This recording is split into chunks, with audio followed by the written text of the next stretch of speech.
Hi everyone, I'm Sanjana and I have Tibor with me today to talk about cold email best practices. Hi Tibor, thanks much for coming. Oh, my pleasure, Sanjana. Thank you for having me.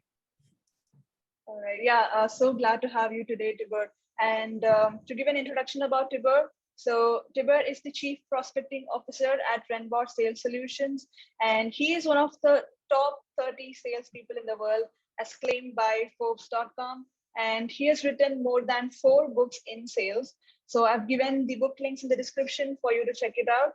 And I'm also so proud to say that I've worked with Tibor on multiple, marketing campaigns while I was with Hippo Video, and it's so good to talk to you again, Tibor. Likewise, it's been a while, and congrats on the launch of your channel. So thank you so much. All right, so let's get started with the questions that I have for you today. Sure. So yeah, before we talk about cold email best practices, so can you tell us if the approach to cold emailing has changed over the years, or is it still the same when it comes to, outreach strategies? As with most things, some elements have changed and some have not. So let's not be cryptic. I think what has changed is clearly the amount of information and the amount of different channels that are hitting our targets. We can think back a few years ago when you said email, we all had this thing in mind. But now, a lot of people have expanded the language to say messaging, because you can get WhatsApp, you can get email, you can get different messages in all the different apps, including LinkedIn, email, Yeah. Facebook, and so on. So in that respect, I think, yeah, the channels have certainly multiplied and have allowed people to be more specific, to basically follow their process. I think what hasn't changed is what's going to be effective from a content point of view. And I Okay. think that element is still tied to why people are buying and how they're buying and things along those lines. And, Correct. if we want to make it as simple, the why of why people want to engage has not changed. The mechanism, certainly the velocity, the speed, and the amount of information that's coming at an individual has changed. But I think at the core, the reason a prospective customer would read an email, or at the same time, a salesperson or an organization would send an email, I think that at the core has not changed, but everything around it has. All right. So there are a lot of channels that has come up with respect to, cold emailing prospects, but the psychology behind why people buy, why how people make a decision has not changed over the years. I certainly agree with that. And I know that you have been in sales for almost 2 decades, so you should have written plenty of cold emails. So tell us, like, how does an effective cold email look like? Can you give us a script or a template or a breakdown that has worked for you? Yeah, I can share what I've tried. I wouldn't claim that everything has worked, but I think trying is the key. Yeah. I think first of all, people need to step back, and I think one of the challenges that salespeople face is that there's a lot of assumptions made, and one of the assumptions is that every email or everybody is similar or is launched for a similar purpose and so on. Okay. So to answer your question, I tend to sort of look at it on two levels. Um, I would target somebody with a specific message, with a specific outcome that I want, where I think the outcome is going to be short term, based on something that I noticed or based on specific knowledge from somebody else or elsewhere. I think that Henry is ready for a sales related email. So I'll be very specific. And in those emails, like the other emails I'll describe, the call to action is to connect. I don't try and explain things through the email. I try and highlight some things that may be of interest to them. And if you want to picture what I try and highlight those things that, based on experience, I think that individual was thinking about that morning, either while they were pouring their cup of tea, waiting for the subway, stuck in traffic. But those moments when you're thinking about your day and what you want to get done, if I can connect with those in an email and then ask to extend that conversation live, that's what I look for in both types of emails. So in the one I was describing, I have a specific message for Sanjana, and I have a specific call to action, which is, let's talk about this thing that I highlighted and I'll give you a specific time. Because I'm under the impression that you're in the group that's probably closer or in decision mode as opposed to sort of hovering and thinking about what you want to do.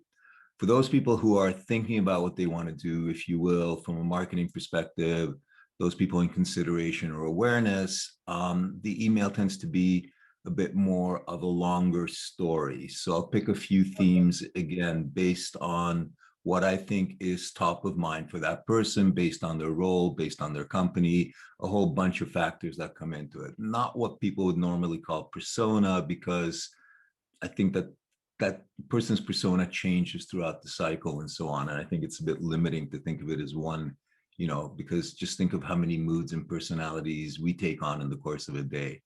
So for those people, I tend to pick like themes that I'm aware of that it's top of mind for that, but not with the idea of buying, but with the idea that there are some things you should be aware of, and I could be a good conduit to that information. So I'll give you an example. Yeah. Recently, there was a survey that I saw where they interviewed senior sales leaders, and the survey showed that 42% of these senior sales leaders saw prospecting as a gap in their sales team.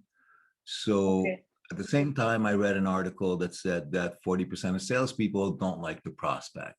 So what I do is I send out what I call couplets. So two emails around the same theme, and I'll pick 4 or 5 themes for a campaign, right? So in this Okay. theme, I wanted to highlight this concern from both sides. And if they don't address it, what's going to happen? But not with the idea that, hey, I've got a product for you to sell. But you should be thinking about this because this is what your peers are saying, and this is what your employees are saying. There's something here that really should be on your radar. So they'll get one email. Basically, the subject line is, are you part of the 42%? And then in the email, I say, Mhm. I highlight the survey. I highlight some of the things that different people have done about it. Generally, I will bring in a testimonial comment. So again, rather than me blowing my own horn, I use something that one of my customers has said about me. And then I suggest that if they'd like to learn some more or learn about how we do things. So again, it's not about, hey, you want to buy, this is the date to sign, but it's more like, this is an issue that a lot of your peers are talking about. Do we want to, and I continue, as I say, I'm working one now that has, I think, 6 couplets and then a final, email. So some of Okay. the themes are around what's working, some are not, but again, all with the goal of triggering a thought to like, hey, this person's thinking along similar lines to me. Maybe it makes sense to have an initial conversation. Okay. And do you personalize your emails for every prospect that you reach out to? By personalization, I mean not the first name personalization. I mean the content personalization. Doing the Mm, homework about the prospect. I mean, again, in the first type of email where I'm very specific and I want to talk to that person and I have a specific reason and I do have not an immediate sale in mind, but a sale that could unfold in the next, cycle or two, then yeah, I'll make Okay. it that much more specific. If it's a broader campaign, I'd be lying. I mean, I put their first name in. I try and find companies that I've done business with that they could relate to, Oh, and the okay. Yeah. Yeah. testimonials, if I could make it. But let's face it, it's like a pipeline. So and that open-ended thing, you're trying to see how far you can get them to go on their own to the next phase. When they go to that Yeah. phase, then they merit more of that personalization. So I think probably more no than yes. But if I can add one sort of thing, Yeah. I think, Please do. I wrote this piece where, personalization is one thing, but I think it's become expected. Like if your first name is not at the top of the email, most of us don't Yeah. even look at it. If you can't be bothered, forget you, right? But I Yeah. think even with that mistake, if you can make it personal, so in other words, make the themes direct to the person, right? And that's what, Okay. in some ways, I'm trying to do with those longer emails, right? Because I may not hit right on, but if 8 out of the last 10 VPs reacted well to the subject, then chances are the next 8 that I send it to will have a similar reaction. So if I can make it personal by addressing specific issues that I know that audience has, and because I deal with that audience every day, and I'm fairly immersed in the issues that they're willing to look at. And then I could take that and say, okay, how does that unfold in transportation, or how does that unfold in hardware and things like that? And then I make it relevant to them by going to those themes. I think that that's a bit more personal, because they Yeah. may, I don't have to pretend that I met them at Starbucks last week, but clearly from the subject matter, they understand that I'm in tune with what they're thinking about. Yeah, yeah, makes sense. And how long should a cold email be? My sort of rule is that it really shouldn't be, any more than, 125 to 150 words, A to Z, including your signature. If you Okay. have to go over by a word or two, great. But, again, you're not sort of sending them a Tolstoy novel, hoping to have some philosophical discussion at the end of it. You're looking to get candidly a reaction that will allow you to create a conversation. To do Okay. that, Okay. I don't think you want to overwhelm them with words. Yeah, that's right. And how long should a subject line be? Do you write it I hear short different things or? about it. If I knew, I'd tell you, but I experiment. I've gone Okay. from nothing to very long. The idea that I try to get in a subject line is, can I get a thought out there, right? And sometimes that's a bit longer than most, rules will tell you. And I'm not going to please every algorithm under the sun. But I also find that at the end of this whole thing, these bits and bytes is a human being. And if I can connect with that human element, then the subject line's length is going to be secondary to that. So I'm really not sure, to be honest. I Okay. keep Okay. Yeah, trying. If I got it. find something, you'll be the second to know. Sure, please do. I'll take a note. All right. So, do you believe in writing PS in your emails? Do you follow that practice? Do I believe in driving which? Do you believe in writing PS, postscript, in your No, emails? no, You, no. I don't believe it in my personal mail. If you got something to say it. And it's not like, look, in the old days when we were stuck with pen and paper and Wells yeah, Fargo, and you didn't get the letter for like yeah, 6 months, right? yeah. Yeah, I could see that you couldn't go back into the middle of the thing and you put PS, whatever. But given the fact that we're all working with Microsoft Word or Google Word, putting something back into the top. So I just look at PS as sort of like being window dressing, and quite often just BS. Okay, okay, got it. And let's talk about follow-up email strategy for a minute. So, how do I follow up with a prospect without annoying them? What is the best strategy here? Not to worry about whether you're annoying them or not, because I could show you checks from people that will tell you I was annoying. So, I think that people overly worry about that. So I think there's two types of follow-ups, right? There's people that you may have spoken to in the past, and for Yeah. whatever reason, let's not get into it, it was agreed that you'll follow up with them sometime in the future. Or maybe, so they're aware of who we are. They more or less know what we want. It's not a mystery, right? And then there's follow up with somebody that you may have tried to get in touch with and you weren't successful. And now you got to put them into a second campaign. How do you do that? So to me, those are two different follow ups. And, I Okay. know that there's a lot of talk out there about, this notion of, I'm just following up or I'm just checking in and so forth. Hmm. I think if that's all we do, it's bad. But I think if that was one of a number of different messages, it's not that bad. Okay.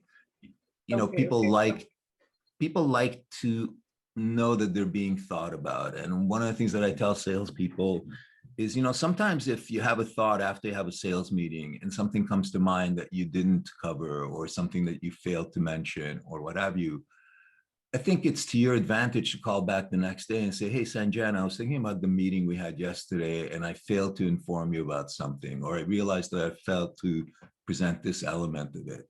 And most salespeople don't want to do that because all of a sudden, they look fallible. But I think that they just look human. And, what the prospect more often than not will take away is that, this person was thinking about it and they had the wherewithal to A, admit that they didn't do the perfect job on the first day, and B, they followed through. So I'm figuring that when I deal with them, even when they might drop the ball unintentionally, they will follow through. So I don't know why salespeople are reluctant to follow up in that way, as long as you're polite. I think the problem becomes, and I can give you an example last week, where somebody that they should have never emailed me. I'm not a prospect for them, right? So it's like, Okay. it would be like me emailing a doctor trying to sell him an instrument. I have no idea what that is, right? And the first time I ignored it, and again, it wasn't like addressed to me. It was like, hey there, and I keep writing back, there doesn't work here anymore. So Okay. but after a while, like after the third email, they got all frustrated and they go, why can't you give me a response? So I gave him a response, probably not the one he wanted and not one that I could share in this environment, but he got a response, I can So understand. yeah, so I think where salespeople go sideways with follow-ups is they get frustrated, but there's no law that says the prospect has to call you back. So if you want that call back, examine what's going on your side. Are you talking about the right things? Are you saying the exact same thing that the 15 emails before and the next 15 emails that they'll get after lunch are going to look exactly the same, right? So, I think that follow-up emails are fine, but you can get intelligent about it, especially if you've spoken to them before. You have an idea of what their universe looks like. I'm assuming you've sold to this audience before. So why not send more intelligent follow-ups? Like, let's say you see an article, and it doesn't have to be from the Harvard Business Review. It could be from Sanjana's blog, right? Let's say there's something about an element of marketing that came up in your conversation 4 months ago or 2 months ago or whenever, then you could send that quote from the blog and say, hey, George, this reminded me of what we spoke about in February. Let me know if you want to discuss. So it's a follow-up, but it's not the traditional follow-up. Plus, it's a follow-up where you're bringing value, because especially if I'm introducing content from a third party, as opposed to sending a brochure and say, when are you going to buy, which is what most follow-ups sound like. Yeah. I'm sending third-party content from a trusted source to say, hey, you might want to consider this. So instead of being in the spotlight, I'm putting their issue in the spotlight. So it makes it easier for them to talk to me, because I'm presenting an opportunity for them to have a conversation about this thing I sent. Behind the scenes, we both know what I want to talk about, right? It's not a mystery, right? I want to sell you something. That's why I wear a salesperson's uniform, just like the milkman wears a uniform, right? But how we get there is sort of the thing. So I think you could do follow up in intelligent ways. I will say again, don't get concerned if one of your follow ups is, hey, I'm checking in, or I wanted to follow up. But if every single Okay. one of them is like that, then it's irritating. But much like we talked about the themes to a cold email, I mean, think about the themes. If you've met the person, think about the themes that came up in conversation. If you haven't met the person, think about the themes that have come up in conversations like that person. So if you're targeting a VP of marketing in an agency environment, say, then what did the other VPs of marketing at agencies respond well to? So then that's what I would be following up on, rather than following up and saying, when can I demo my product again? Follow up in a way that adds value and encourages dialogue, which is what you're looking for. Once you have dialogue, the sale is just one step away. Okay. Okay. And when do I know that this is the right time to stop following up? Well, I think, I think again, that's going to come down to sort of culture and style, because I know some companies that are fairly, shall we say, aggressive or assertive somewhere in there, and then some companies that are way too passive, right? So for me, the campaign that I mentioned earlier, I run that goes 13. So there's 6 couplets and then one sort of cherry to end it all. And they go Okay. out every 3 days, right? So Hmm. at that point, I stop, not because I'm concerned about harassing them, because clearly they figured out a way to ignore me. But I have other prospects that I want to go after, because I need to put stuff in my pipeline so I could feed my kids. But then, make sure that, leads are recyclable, right? Time isn't. So that's why I put them Yeah. on hold. I never give up. And I can share with you companies that I got two deals earlier this year. One I initially called in 2004, and the other one I initially called in 2011. So I'm not suggesting give up, but use your time wisely. Okay. Yeah, I was about to ask like how, like when do you again follow up with that, with the lost lead?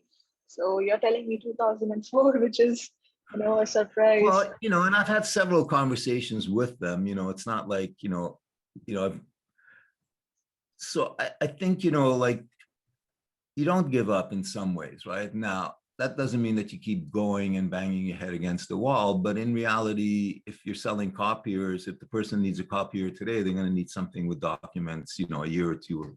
It's a question of Yeah, yeah, what you sort of talk to them about. But, I think that the other problem is when people don't follow up enough, like they'll tell me, well, I don't want the person to think I'm stalking them. That's what we do for a living. We stalk people until they write a check, right? So like, why, what do but at the same time, what's today, Wednesday? When I ask them who called them Monday morning, they don't remember. yeah. So, persistence is good. Belligerence is Got not. it. All right, got it. And what is a good email conversion rate you've seen for your cold emails? It depends what you call conversion, right? So like, I guess I look at two. How We'll many are converting from we'll just we'll receiving the email? Sorry, go ahead. uh, we'll call it response rates. Um, Let me see. In this one that I just did, I think there were 33 targeted people. And if we include negative responses, I think I had like 8. Okay. Positive, 3. And I have an appointment July 6th, and I'll tell you whether they bought or not. Okay. Okay. Got it. But, And so, what about conversion rates? You were about to say something about conversion rates earlier. well, it's that second one. So the one that ultimately counts for me is, do I get them into the pipeline? But I think I do things a little bit differently, not better or whatever. I would say I do things a little bit more lazy. I know religiously I'm supposed to have like, a system of whatever, but I follow up with the people who actually interact with the email. So, Okay. Okay. unlike a traditional sort of where all the steps are covered and all that, where, I probably could increase my conversions if I called everybody, whether they've interacted or not, but just due to time and targeting and other Yeah. reasons, I'm probably lazier than I should be. So I'm pointing that out because I think people should be calling more in between.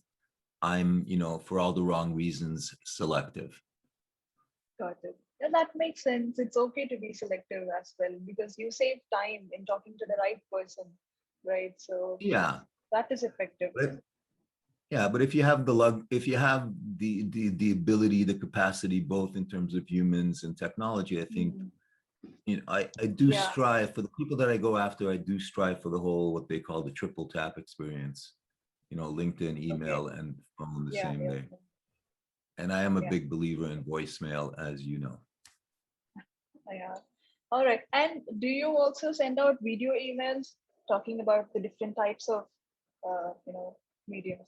More and more, somebody had an influence over me on that one. So That's me. yeah, I got in trouble the other day. It was interesting because somebody was going on about this fancy new feature that somebody else had, and I was saying, I don't know why you're excited about it. I've been doing this for years, So, um, That's nice. yeah, I think and it's funny because I should do more. It's one of those things where I know it, I do it. And when I do it, it's effective.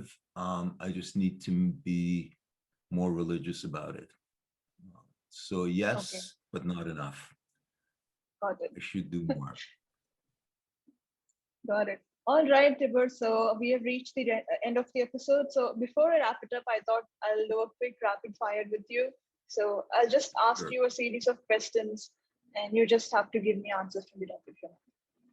Okay. All right. So, who do you follow the most on LinkedIn? Who do I follow the most on LinkedIn? Good question.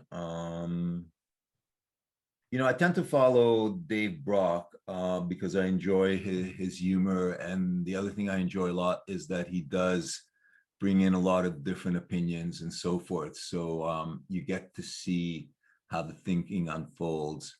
I tend to follow some VPs from the point of view of how they run their teams, just so I can have an understanding. While I think I do have my finger on the pulse of things, since I'm not working for a company, you do have to try and understand what it looks like from the inside. Got it. And Okay. yeah, All right. And what's your favorite book on sales, or any book, your favorite book or favorite podcast?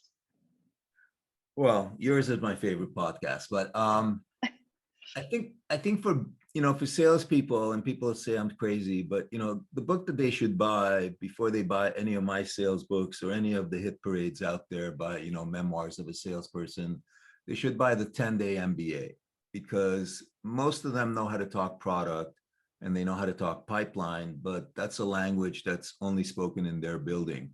Our customers, the ones that write the check, speak their own language. They evaluate the world in an entirely different way, and the best way to learn that is to get a book called The 10-Day MBA. The guy should pay me royalties, man. So because I think, you know, selling is about a good conversation, but if you don't understand how the other person processes information, what information is important to them and so on, I think it's difficult to get them to share your point of view. But if you can understand how they need to, for instance, if you're talking to a CFO, what are they accountable for? What do they have to talk to when they get together in the leadership team meetings? What are they going to evaluate Yeah. from the different departments?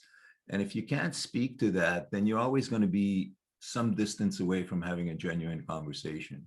But if you can pick up as little as just so you can ask them the right question about how something will Yeah. impact their business, not your product, but their business, you'll see that they respond to you differently, because all of a sudden they do realize that you have an understanding of what they were thinking about in traffic that morning on the way to work.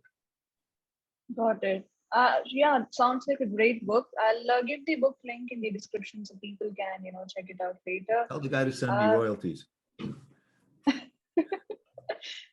all right. So the next question is, let's say, hypothetically, you're getting your career started. So what would you tell to yourself when you were getting your career started?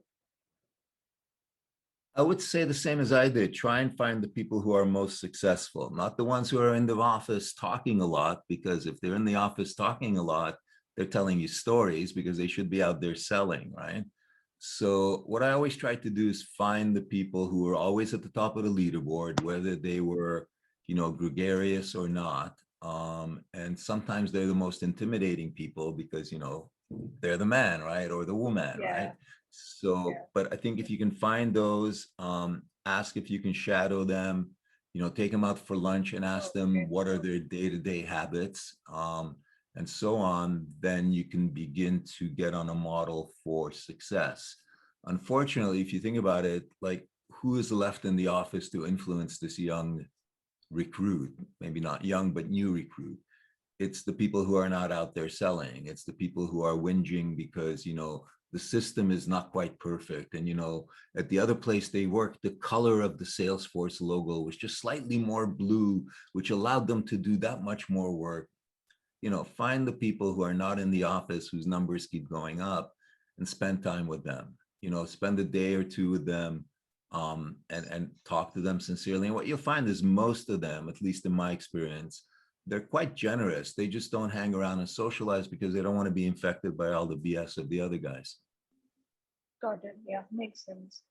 All right. So what's the one piece of advice you want to give it away to our listeners? The one piece of advice is, it's sort of a cliche I keep using, but I think it works, which is leave your product in the car. Which I know these days with Zoom and Teams and all that is not as relevant, but the analogy stands. If you can go in and have a conversation about what's important to that person, ultimately, if you targeted the right person, you'll be able to introduce how what you do can help them move forward with those objectives, right? But I don't Yeah. think you can do that because when you bring your product in, it's a big shiny object and it gets in the eyes and it glares up the thinking and things like that. So I always say, go in with a couple of paintbrushes, a blank canvas, and see what you and the prospect can paint up together. If you are a subject matter expert, which should be a requirement for a salesperson, then you should be able to have a conversation without being tethered to your product. Okay, got it. All right, Tibor. So I've exhausted all the rapid fire questions, and this was absolute fun. Thank you so much for spending your time with me today. Actually fun. You weren't expecting it to be? Just Sorry? kidding, just kidding. You said actually Okay. fun. I said you weren't expecting it to be. We always have Oh fun. no, that's my filler word. No, I was All just kidding. I right. was just kidding. Yeah, got it, got it. All right, Tibor. So I'll give your LinkedIn profile in the description so people can connect with you later. And yeah, Mhm. it was nice talking to you, and talk to you again soon. Thank you very much and have a great day, everyone. We'll talk soon. Thank you, Sanjana. Bye. Yeah, bye. Bye.